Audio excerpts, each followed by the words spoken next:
Hello, Gino here, and you are listening to Otherworld Connections.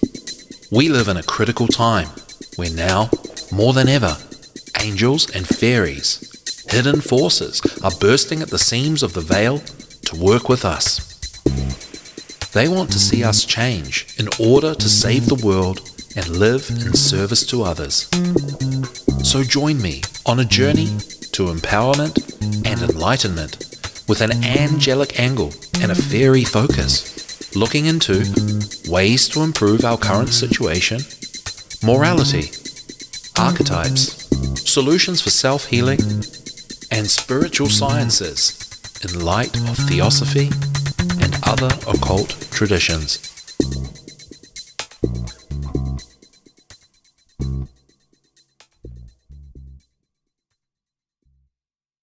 Welcome back to Otherworld Connections. I'm your host Gino, and today's show we are exploring the gayest topic I have ever gayed upon. We are talking about aromatherapy! Smellies! Oh, I'm terrible, sorry. We are exploring smell as a way to, things that smell or different scents that we can use to our benefit because we are being played with our sense of smell. We are being manipulated, especially in terms of branding products and that sort of thing. Did you know citronella? Citronella candles. I'm from New Zealand, so citronella candles are, kind of part of the thing because we got a lot of mosquitoes down here. Perhaps where you live, you know about citronella candles. When I think of smellies, I think citronella candle. Well, citronella actually is more for getting you to buy the candle. The smell of citronella encourages you to yield to the product. It's a true story. There's heaps of other scents and smells that are much more effective for repelling mosquitoes. Much more. And just a reminder that you can find the link to anything I read or refer to during the show in the description of this episode once it's published on my website, thesecretkindergarten.com, and of course on all my channels. You know how it is. You do something like this and then you publish it everywhere. So, regarding the sense of smell, we are going to, in this series, figure out what to do with different smells. What is the best thing to do? How we can heal, how we can change, and how we can achieve our goals and live successful lives of service to others by making those otherworld connections through the sense of smell. Smell magic, dare I say aromatherapy. But you know what? I'm actually into that stuff, guys. Aromatherapy. Straight, heterosexual aromatherapy like a real alpha male. Oh my goodness. I think my wife's going to come in and tell me off in a minute. Keep me in line. So we're just going to do a little bit of reading. Okay, so we're going to look at the sense of smell in the Middle Ages by Katelynn Robinson. And why? Well, it's important to look back to find out how to move forward. It's a bit of a cliche, but it's true. A spiritually scientific practice is to go backwards. Look back. Go back. Blech. Right. Medieval. Aromaticity strengthens the spirits. Okay. So medieval philosophers and doctors considered the olfactory sense to have a range of powers related to health. Some of the powers of odors relied on the similarity between odors and flavors, which provided information about the qualities, hot, cold, moist, dry, of a substance. Reasoning out the qualities of medicines through sight, smell, and taste was a skill that Arabic medical manuals urged on physicians. Medieval medical sources not only continued to teach the judgment of medicines by flavor, odor, and color, but also demonstrate application of it. When using this method of judging medicines, smell was the second most reliable sense after taste, revealing that the placement of smell in the hierarchy of senses depended on the purpose for which the senses were required. Diagnosis of illness worked along the same principles as the judgment of medicines. Physicians and surgeons often assessed the odors of urine, blood, sputum, breath, and other bodily secretions, using the same descriptors and indicators of quality as they gave to the odors of medicines. Most of the powers of odors depended upon their fumous or vaporous nature. Odors could both heal and harm by balancing or unbalancing the condition of the body or the brain. These powers correspond to the two types of basic smells, good and bad. Medieval authors attributed the cause of these abilities primarily to the fumous nature of odor. While good odors were generally pleasing to the soul and bad odors were generally displeasing, the body's fume-like spirits were nourished by odors because of the similarity between the natures of odors and spirits. Through nourishment, the spirits became stronger and more able to fight disease. There were even suggestions that humans could survive on the nourishment of odors alone. Thus, odors were beneficial in treating illness, even when the odor of the medicine was not the main healing quality. The fumous or vaporous nature of odor meant that odoriferous medicines could cause or treat many illnesses, particularly headaches and illnesses of the brain. The other organs of the body were also affected by odors through the nourishment and pleasure or displeasure an odor gave to the spirits that existed throughout the body. For this reason, doctors from ancient to medieval times famously used good and bad odors to manipulate the position of the uterus within the body. Women's reproductive organs were not the only ones affected by odor, however. Medieval doctors believed that smelling camphor could suppress male sexual abilities. Oh, that's what it is. Better get rid of all the camphor in the house. If you make a joke, someone's got to laugh. That's why I laugh at my jokes. Setting these two powers of odors together reveals a strong link between the olfactory organs in the brain and the sexual organs of both men and women. Odors could affect the body in a variety of ways, both positive and negative, although some of the powers identified here have been widely acknowledged as a part of medieval belief. They cannot be fully understood without taking into consideration scholastic theory about the nature of odor and the working of the olfactory sense. The connection between flavors and odors explains some of the uses of smell. In particular, in the judgment of medicines and the diagnosis of illnesses. The power of odors to nourish the spirits may also have been augmented because odors were like flavors, which played an important role in nourishment. However, the abilities of odor to affect the body largely depended on the nature of odor as a fume and the similarity between fume and the spirits that move throughout the body. Once these points are considered, the capabilities of odors to affect the body become logical, and the uses of odors by medieval physicians become predictable. Well, I don't see why that still doesn't hold strong today, if that's what they did and what worked. That was written in past tense, saying these things used to do these things. Well, they probably still do, we just don't do them anymore. What am I trying to say? No, that's about it, but yeah. I am interested in perfecting a natural men's deodorant, because most of the natural deodorants have baking soda, which is highly abrasive. Like, what the heck? And okay, maybe I've got sensitive skin because I'm into aromatherapy, but you don't want to be putting baking soda on your armpits. What the heck?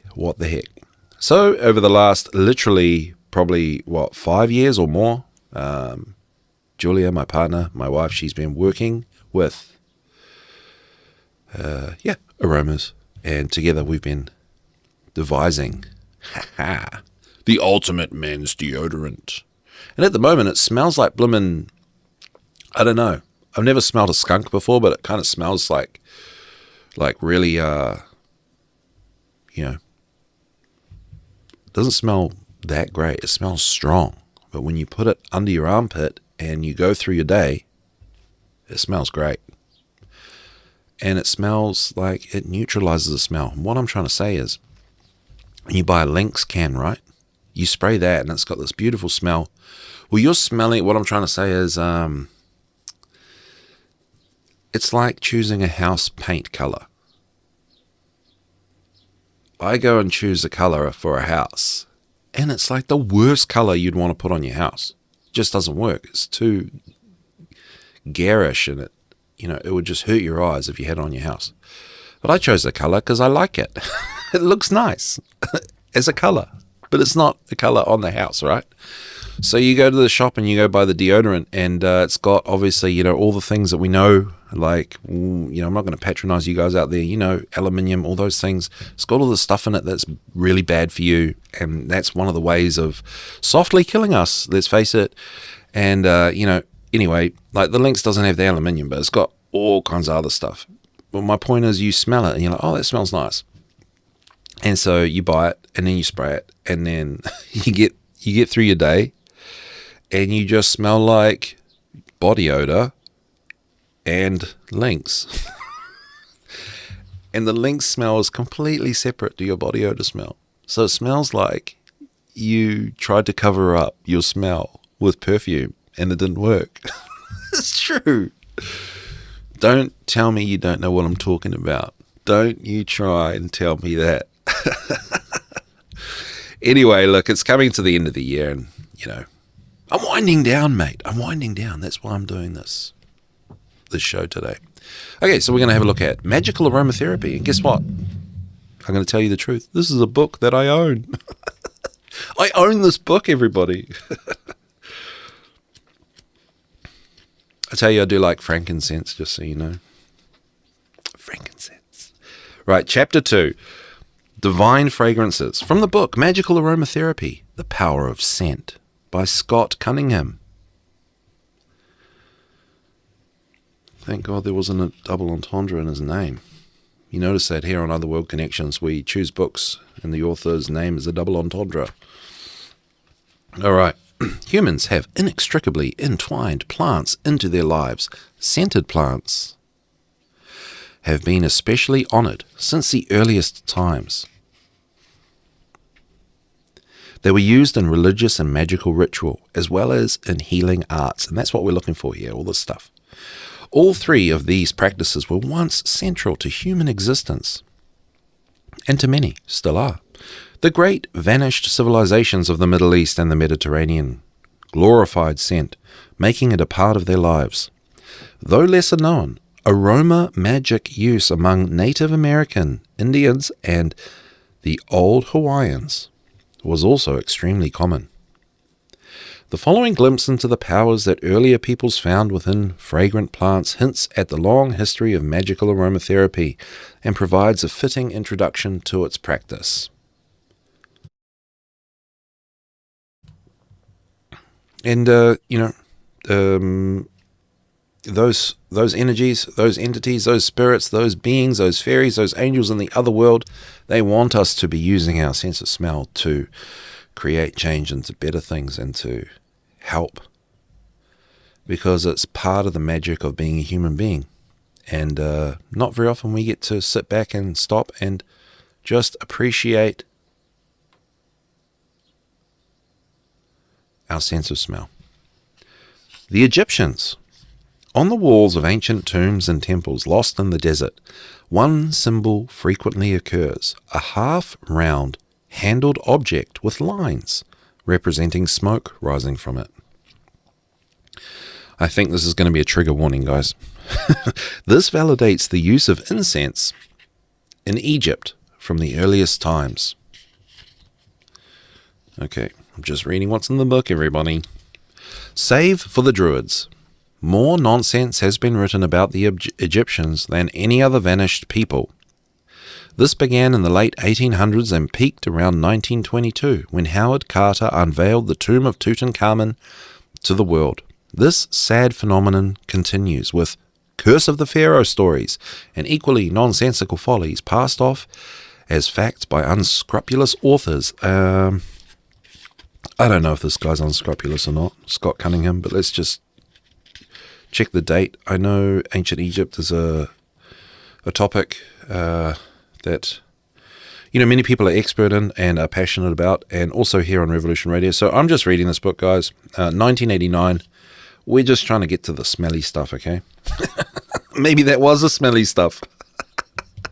Oh dear. Okay.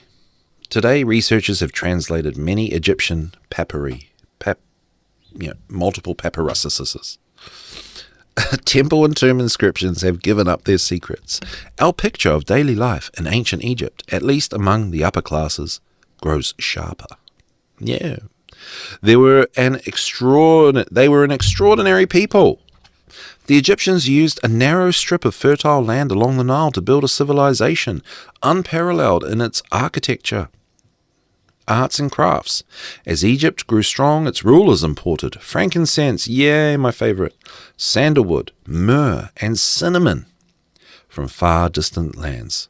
These fragrant treasures were demanded as tribute from conquered peoples and were even traded for gold. Perfume for gold. This statement points to the high regard the Egyptians had for scent and scents. They were used in medicine, food preservation, cooking, religion, and magic. Pharaohs boasted of offering huge amounts of aromatic woods and plant perfumes to the goddesses and gods, burning thousands of boxes of the expensive material. Many had such impressive feats recorded in stone. Ramses III, perhaps the most lavish of the pharaohs, offered 246 measures and 82 bundles of cinnamon on one occasion, and on yet another 3,036 logs of the same rare spice. Such acts of religious faith taxed the royal treasury. Hatshepsut, circa 1500 BC. Hatshepsut, that guy, described the most energetic of Egypt's queens. Oh, her. Oh, you can't take me anywhere, guys.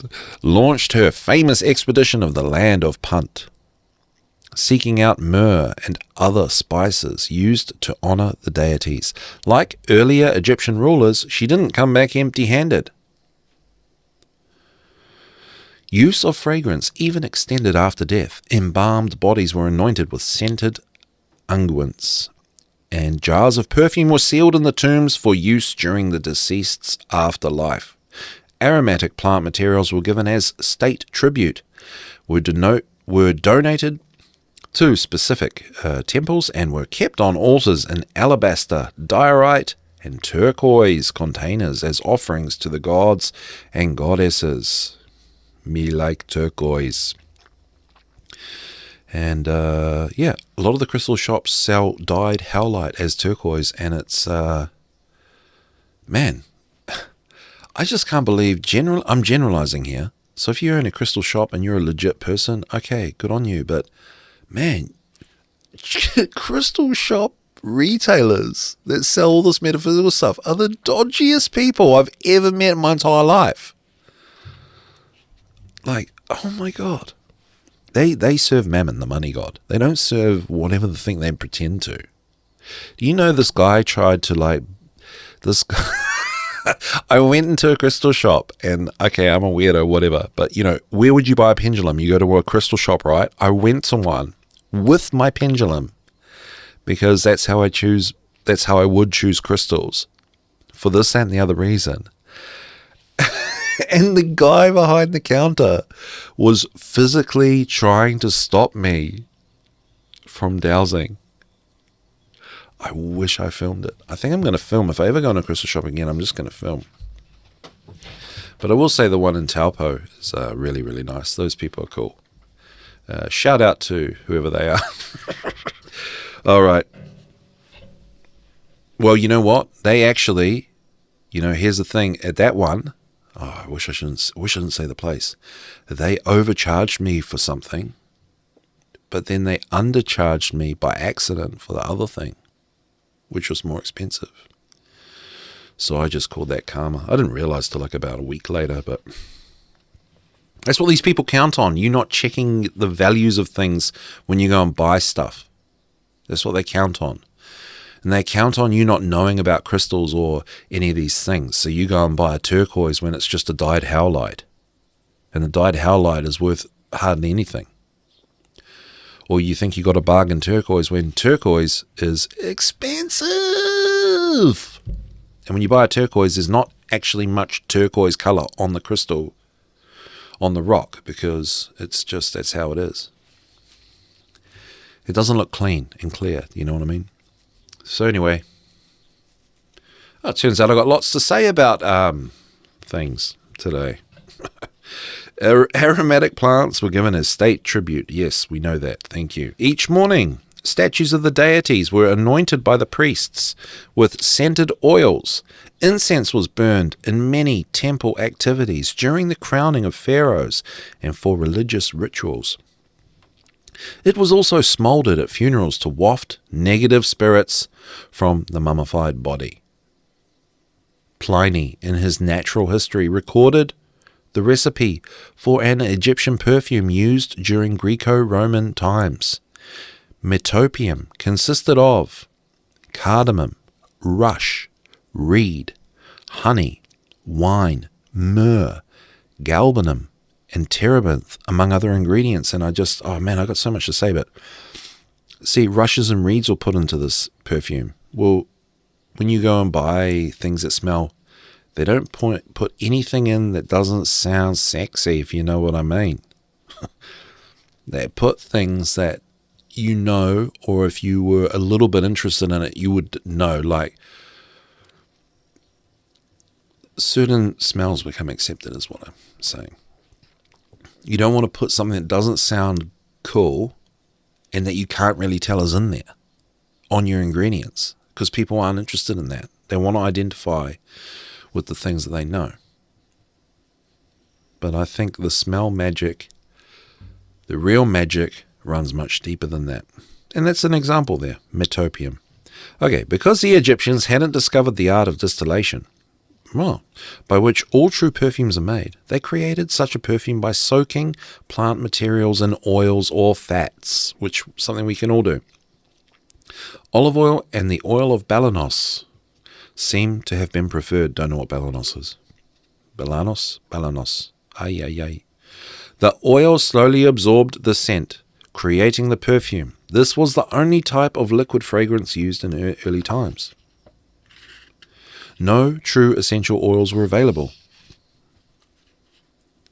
Undoubtedly, the most famous Egyptian incense was Kyphi, Kyphi. Dioscorides, Plutarch, Galen, and Lauret all mentioned it in their writings. The recipes differ as to the specific ingredients used. This may be due to the regional differences, supply problems, faulty translations, or other reasons. However, we know that Kyphi contained at least some of the following ingredients. Here we go. Honey, wine, raisins, calamus, cinnamon, juniper, henna, frankincense, myrrh, saffron, cardamom, cyperus, sweet acacia, oh that's a nice smell, rhodium, mastic, spikenard, bdellium, crocus. Oh, crocus. Okay, how are we for time? Okay, let's just have a look at a couple of these things. Cinnamon. Numerous pharaohs offered this rich inner bark to deities. It was also used in embalming. Cumin. A form of this common herb was known as amy. Pliny states that Egyptian women smelled the spice during sexual intercourse to ensure conception. Ramses III offered 5 hecate of cumin to Ra at Heliopolis. Marjoram. Mummies were decorated with this fragrant plant. Underrated herb. Myrrh. A much offered incense, myrrh was also one of the spices used to pack body cavities during embalming. Safflower. The Egyptians may have worn this flower during religious and secular festivals. It was also used for mummy decoration. The water lily, long erroneously called lotus, this was a symbol of the sun associated with Ra, Happy, Atum, Horus, and many other deities. The delicious fragrance of the blue and yellow flowers was firmly linked with Egyptian religion. The flower heads were also soaked in wine to create an intoxicating beverage, which was drunk at feasts and festivals. All right, we'll leave that there because of time. I think we're going to go back to that at some point, maybe next week. Not next week, because next week is Christmas, and I'm not going to be here.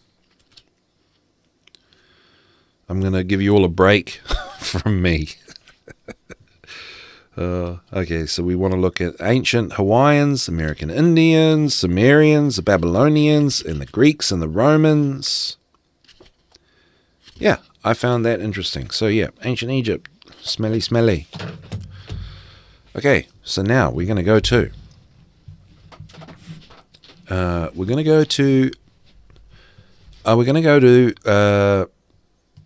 the dark side. Let's have a look.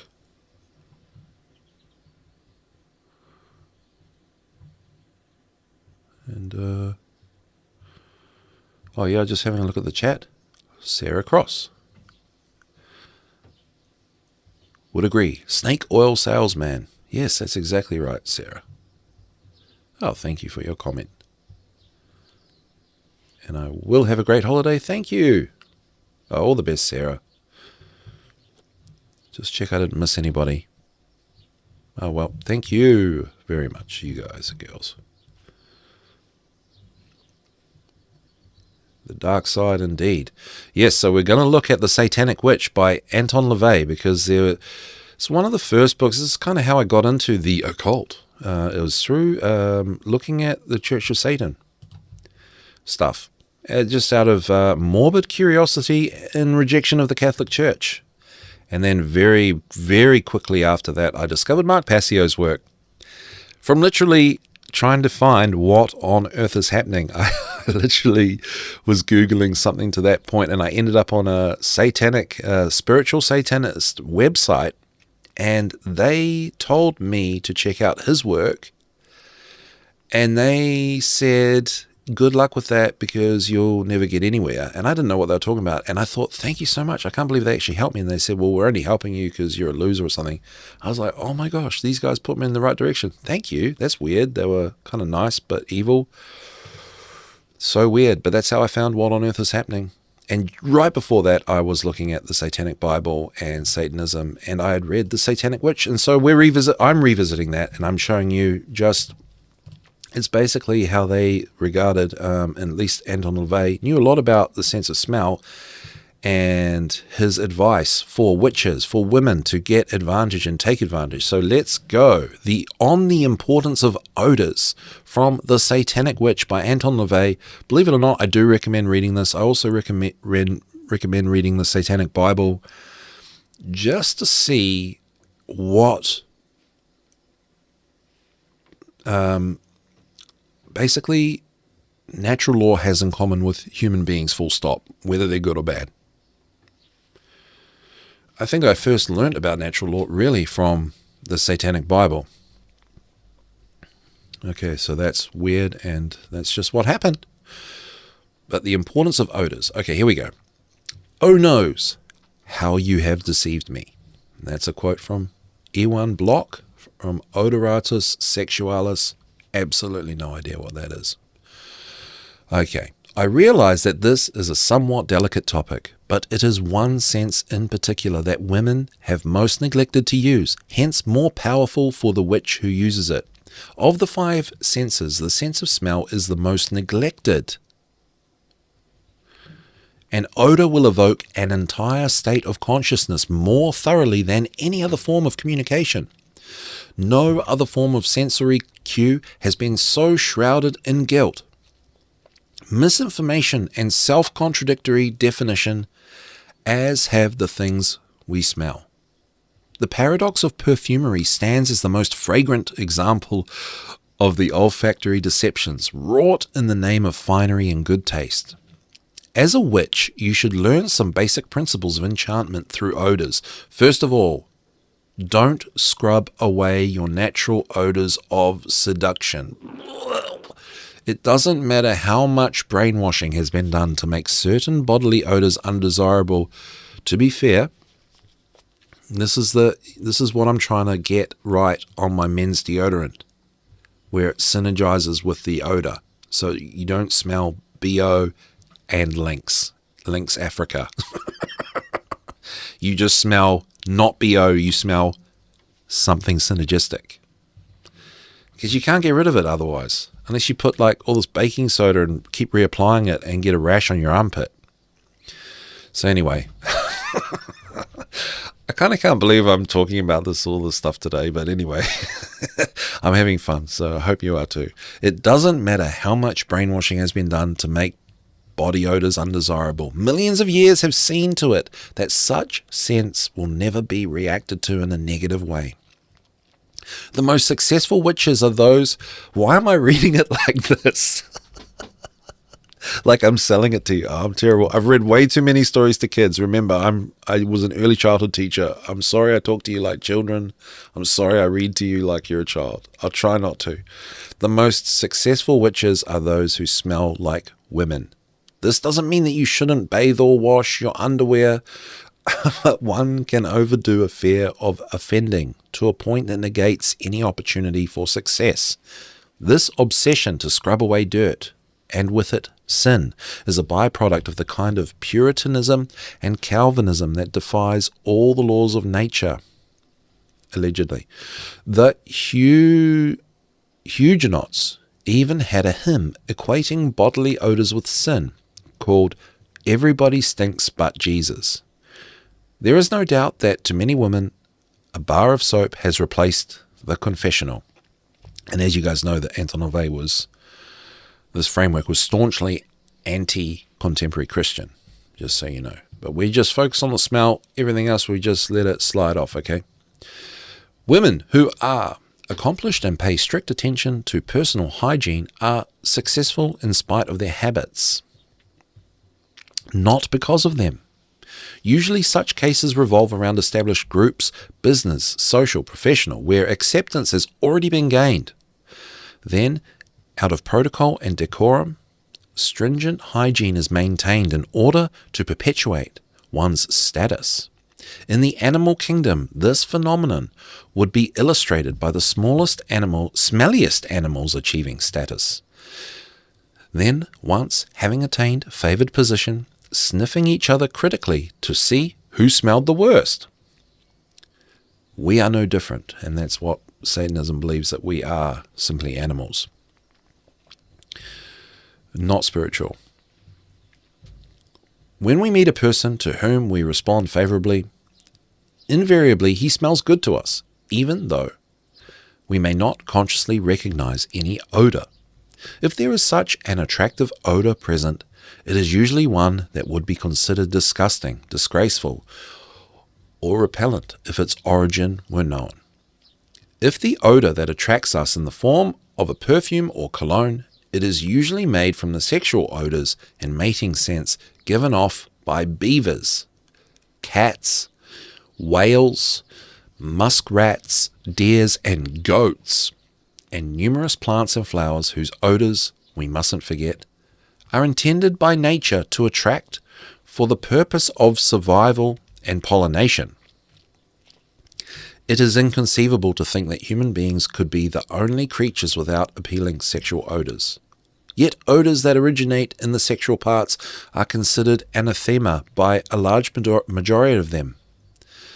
Millions of dollars are spent each year on substances that will remove any trace of offensive human odor, and more millions are spent on purchasing the bottled sex smells of animals to replace the scrubbed off and astringently removed perfume that is the most bewitching of all. Women also find male odors tremendously appealing. Some women, for example, get turned on by sweaty men. In fact, many folk dances contain a gesture in which a scarf held under why am I trying not to laugh here? In which a scarf held under the armpit during the dance is waved about the man's partner. Well, it shows you how conditioned I am to, try and be really clean and stuff. It's kind of awkward talking about this stuff. All right. I'm actually thinking of a friend who was, I had a friend who was, I thought, really smelly. He never used deodorant, and I always thought, I want to say something to him, but he used to always get the girls. Honestly, like, he was really smelly. I'm not saying you all like smelly men, all you ladies out there, but that was, I don't know. Like, he was handsome, and he was like, he was fit and all that, but yeah, he had a smell. He was smelly. Maybe I'm smelly, and it's the wrong kind of smell. I don't know.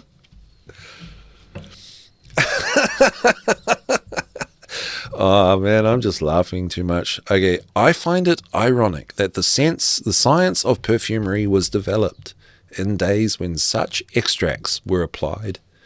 In addition, oh man, I gotta just get myself right. Hey, just give me a moment.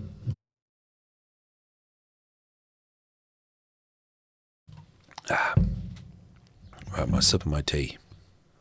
See, how funny is that? We're doing aromatherapy, and today I'm not having coffee, I'm having tea. That's kind of gay. That is. But anyway. Okay. Such extracts were applied in addition to the natural odors of the body.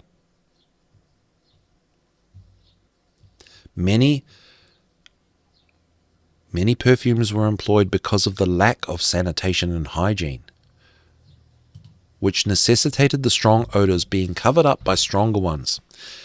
As clothing became more cumbersome and elaborate, people perspired more, and the accumulated secretions, that lack of bathing left to ferment, made perfumes highly desirable in polite circles. If everyone went around with an overabundance of clothing in 6 months between baths, it would get pretty uncomfortable in a crowded room. The main reason for the discomfort, however, would not be because of the odor of the individuals in the room to whom you would be sexually attracted. It would be all those others present who were not your type that would make such a gathering a highly unrewarding experience. Okay. Who or what would constitute those who wouldn't be your type? Generally assuming you are heterosexually inclined, members of your own sex. This is the reason virtually all heterosexual women are concerned about personal hygiene. You don't get excited, only repelled when you smell the female odors of another woman. And damned if you want to smell that way too. Men and lesbians love that aroma, however, but other heterosexual women and homosexually inclined men find it repugnant. If you could, I don't know why I find this so funny. If you could portray the demonic element within you, you would favorably respond to your own odor as a man would. This is interesting. Your built-in perfume should be a blend of acid and alkaline substances generated by the secretions of the Bartholin glands, perspiration, and urine. Nature has constructed you in a manner that leaves folds of flesh in the proper places, so that a blending of the 3 just mentioned substances is assured. If you doubt what I say, heed the fact that the most common article of female clothing that is employed as a fetishistic substitute are panties, and the ritual accompanying the acquisition of same invariably consists of sniffing of the crotch, performed in an Epicurean fashion. Don't be misled into thinking that it is the heady scent of the perfumed soap or sachet in your bureau drawer that makes your undies appealing. They are appealing in spite of the spice and lavender, not because of it. Perfumes should be used over existing odors, not in place of them. And the perfume you choose should bring out your own odor, not neglect it. And that is my occult men's deodorant is what I'm going for. Bring out your own odor. Well, I don't know if I'm exactly doing that, but yeah, the essential oils that I put in the thing, it's like real, like, when you read it, you're like, oh, that sounds like really nice oils, and they're all blended together. It smells potent, man. It smells like, whoa. So I don't know, maybe I'm onto something. Hopefully I can actually sell it globally. Hopefully. Because it's good. It's legit. Some of you may have noticed that men seem to swarm around you, most when you have your period. Undoubtedly, such a situation has proved disturbing to many of you, as you feel in an inopportune time to really get involved, especially where sex might be concerned. Here again, we must rely on the animal kingdom for our knowledge. The female of the species is always most appealing to the male when she is in heat, which corresponds in some ways to the monthly menstrual cycle in a woman. The changes which take place in your system at this time are such that the normal sexual odor is highly intensified, and because of this carries further. This is why such a big fuss had been made about offending at this time of the month. But are you really offending?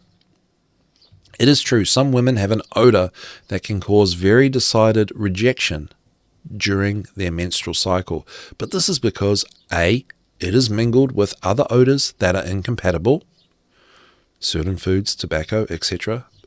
B, little or no hygienic measures have been taken insofar as regular changing of pads. C, a naturally excessive menstrual odor. It has long been part of folk wisdom that brunettes have a stronger natural odor than blondes. The last two reasons relate to the intensity of the odor rather than the odor itself, and I cannot stress enough that any odor, if strong enough, becomes unpleasant. Thank you. The most pleasing scents, when intensified enough, become noxious, and conversely, many of the most alluring scents are reductions or otherwise objectionable odors. The basic menstrual odor is not offensive. It is only its over-intensity which makes it so. The actual scent given off at this time is the most potent aphrodisiac a woman can employ if properly used. Many old witches' charms call for the use of menstrual blood, invariably along with other ingredients thought to be necessary. Magical potions, salves, and even charms usually contain only one or two ingredients that really count, but several others that are thrown in because A, the more complicated something is, the fewer people will try to make it, even if the instructions are available. Interesting. B, the unnecessary ingredients serve to misdirect the uninitiated or unenlightened from the truly effective ingredients. I think that's what goes on in, products and brands. C, the more difficult it is to make, the more dependency rests on the powers of the witch. D, the credibility of the substance will be greater. Nobody believes in things that are too simple to understand. E, a higher fee or price can be charged by the witch. F, the originators of the potion didn't even know themselves that out of their complicated mess, only one or two ingredients were doing the trick. Unless the human animal is to be considered the only exception in nature, you are theoretically appealing rather than offending during your period. The only offending you need to worry about is where your scent becomes overbearing, or in having to refuse an ardent male with whom you would like to go to bed. A fine trick, utilizing your menstrual cycle, requires taking a tip from the makers of perfume. All the substances mentioned earlier in this chapter are the bases of oils and waters which are considered pleasant smelling. In every instance, the original substance from which the perfume is made is overpowering in its odor. Only when scaled down will such a strong odor be accepted as pleasant. If your period produces a strong scent, which potentially has tremendous drawing power perfume-wise, but at a time when you can't gracefully do anything about it, put some of that aroma in a doggy bag and save it. If you can think of a more romantic name for a magical pouch containing some of your menstrual blood, go right ahead. The method my witches have found most practical is to retain a sanitary napkin or tampon which has been well saturated and cut it down to a size small enough to be unobtrusive. Now I remember reading this and not reading the whole thing because I was like, yeah. So yeah, I'm sorry. I am sorry for the vulgarity here. It is interesting. It's just very personal, and a man wrote this. This is messed up. Cover it with a very light material with an open weave so the odor will not be stifled, yet the contents will be unrecognizable if it should be discovered. The unfinished product should be in the form of a tiny pouch or amulet, about 2 inches square and sewn together at the top. When you go forth to confront your quarry, tuck your sachet inside your blouse or sweater where the cleavage between your breasts will hide, and also supply enough heat to activate the scent. Don't worry about the smell being too strong, as it will be cut down considerably from the intensity produced during your period, but still retain its effectiveness. Don't expect to like what you smell if the odor wafts up to your nostrils. When the rest of your body is not experiencing such exhalations, you will not be attuned to the odor as you would be during your period. Also, the close proximity of your breast area to your nasal equipage will make it seem stronger smelling than it is. If it really bothers you, place a small dab of Vicks in each nostril and you won't smell a thing. And the slight trace of camphor sometimes even adds to the effectiveness. If anyone should ask you what it is, should it be seen, tell them it's an old witchcraft charm bag containing herbs and powders. Sometimes a leather thong, a string, or thin chain attached to it will allow the pouch to be worn around the neck. Is a good idea providing your clothing will cover it. Here are some other hints in smell binding. Gauge your use of bodily scents. We finally made it out of that paragraph. Oh my God. Gauge your use of bodily scents by the occasion and environment within which you will be operating. If you're going to be around nothing but other women, and it is among them that you must pass inspection, keep yourself pure and fresh. If you're going to be in the company of men, however, let the effective perfume that nature gave you work its wonders. I am appalled at the way a woman will reek of various odors such as strong foods, cigarettes, liquor, etc., yet maintain a fanatical concern for her personal hygiene insofar as sexual odors are concerned. Of course, the literature of sexual pathology contains much reference to men who revel in all manner of strong, overwrought, and abnormal odors. Aside from the natural fragrance of your genitals, certain other odors can be employed to subliminally turn on a man. One of the most effective of such essences is gasoline. When used in combination with other odors, it will surprise you with its results. Gasoline is best employed where its odor can be subtly wafted into the room in which you are throwing your spell. He shouldn't be able to detect you are throwing your spell. He shouldn't be able to detect it strongly, but almost imperceptibly. Dried grass and weeds, balsam, eucalyptus, pine, rubber are also very stimulating to men. Urine is another odor, which has only been erotically bypassed by the human animal. And there are more men who are stimulated by the smell of urine than will ever admit to it. The odor of chocolate is sure to win children over to you if you are teaching or working around them. To a child, no one can smell as nice as the person who smells like candy. I mean, this is really like evil stuff, guys. You are probably wondering why I haven't mentioned specific scents that are well known as perfumes when you like many of the oils and fragrances of an exotic and elegant nature. After all, you have been using perfumes all your life and most certainly have your favorites. There is the answer to your question. We are not concerned here with your favorites, but what will bewitch the other person. We have made our full circle from where we started at the beginning of this chapter, and this rule stands sure. The scents that you like best on yourself are inconsequential. The odors you like least are the odors the man who represents your demonic will like best. Well, there we go. So, how are we for time? There's a fair bit more in this chapter. I've been talking too much. I really want to get out of the blimmin' swamp here, and maybe there's something a bit more. Okay, those wonderful exotic fragrances: bergamot, jasmine, heliotrope, frangipani, lang-lang, sandalwood.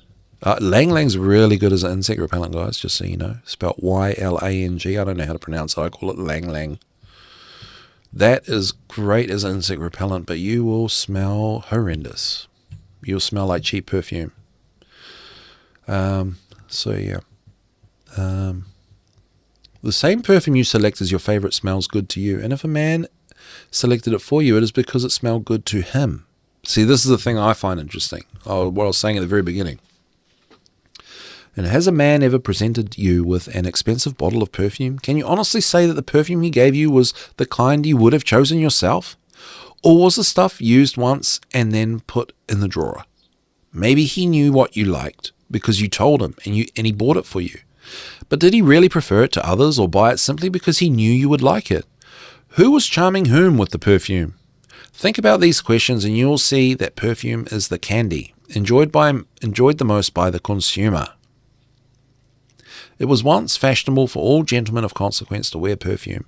There is no reason why men should not wear the same perfumes as women if they like the scent. Unlike differences in men's and women's clothing, perfume has been employed by men as well as women throughout history. It was not until the late 18th century that its use among men declined. Now, a revival of male use of perfume seems apparent, which is good. Women are more influenced by perfume than are men anyway. Perhaps if men wear more, women will wear less, as they will be able to smell their favorites on their lovers and husbands, thereby putting their own scent glands to work instead of some beavers. Oh, beavers indeed. Well, thank you for putting up with that. That was much more. I've always liked the smell of gasoline too. Says / who's / oh, I'm sorry, I can't find you. Oh, it's Pat Rabbit, I'm sorry. Pat Rabbit said, I've always liked the smell of gasoline and diesel too. Well, I learned to like it the other day when my hedge trimmer was was literally peeing gasoline on me the whole time I cut the hedge. Yeah. And it still hasn't gone away.